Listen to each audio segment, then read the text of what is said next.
सत्यवादी ब्लॉक अंतर्गत वीररामचंद्रपुर पंचायत डोंगर ग्रामर चाषी पूर्णचंद्र दली बयस 67 निजर उजुरा धान खेत देखि बिलरे टळी पड़िथिले।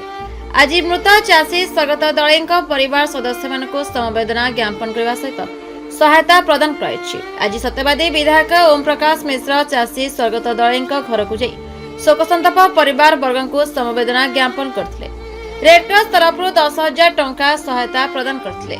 सत्यवादी तहसीलदार संतोष कुमार पाणिग्राही, सरपंच वर्षाराणी सेठी, पूर्वतन सरपंच हरप्रसाद रथ, वीररामचंद्रपुर पंचायत बीजेपी सभापति प्रभाकर स्वाई, त्रिलोचन रथ, प्रभात कुमार मिश्र, संतोष नंद, त्रिलोचन मिश्र एवं अशोक कुमार राउतराय समेत अन्य माने उपस्थित थे। विधायक श्रुत मिश्र यह अवसर में मृत चाषी क्षतिग्रस्त धान बिल परिदर्शन करथिले। कहिबे आज देखा चाषी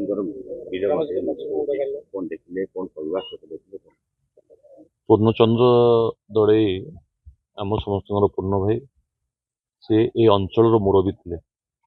न्याय निशाब ठूँ आरंभ कर केवल पंचायत भितर सीमित नथिले, आखपाख कर 10 खंड पंचायत से मुरबी न्याय निशाब कार्य करते। अकाल वियोग आमको समस्त मर्माहत कर आसीलु परिवार को संखुवाई एवं मुख्य कथा है जे पोस्टमार्टम हो पारि जो थे कि आम सरकारी व्यवस्था माध्यम आकलन कर कौन केमती देहांत है। जो कथा समस्त मन भर प्रश्न रही निश्चित भाव लगान वर्षा अदिनिया वर्षा केवल पुरी जिला नुहे प्रायतः जो जिला गुड़िक वर्षा होती अपूरणीय क्षति होती। सरकार निर्देश अलरेडी दे सारी 4 दिन भितर आकलन स्पष्टीकरण कर चाषी मान सहायता जोगे देवाई तेणु से कथा चली।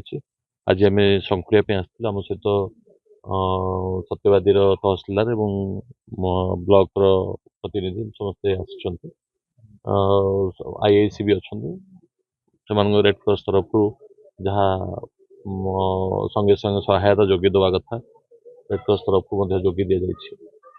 आमर परिवार ये गोटे अपूरणीय क्षति आम समस्त परिवार गोटे अभियोग रही चाष करते करते जहाँ को देखला बिल जो क्षति देखले निर्घात होती से संपर्क कौन करना से कथा को बर्तमान तदंत करा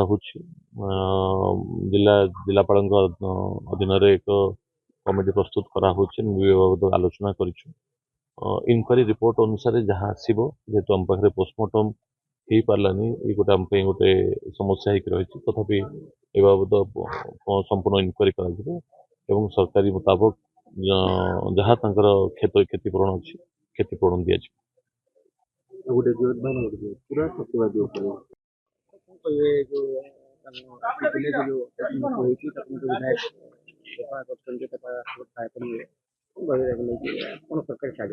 आप जानते गत काली आमर जो पूर्णचंद्र दलई से बिल को जाते बिल को धान देखा से अचानक मृत्यु होता से परवर्ती पर्यायर से कौन पोस्टमार्टम करन तेणु कज अफ डेथ आम जापारूँ जन जन वृद्ध व्यक्ति बिल एक्सपायर कर तेणु सरकार तरफ आम रेड क्रॉस को 10,000 टंका साहाय्य कर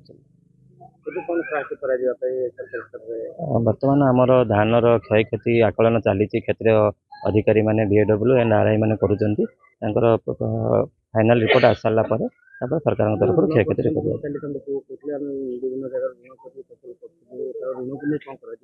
से विषय पाखु कौन लिखित आम पाईना तो जेहेतु सेमती कौन छाड़पाई आम पाखे किसी ये ना जब से लिखते आम जिलापाल को जनइबू तदंत। सत्यवादी राजकिशोर सेनापति report the Republic Odisha 24 news.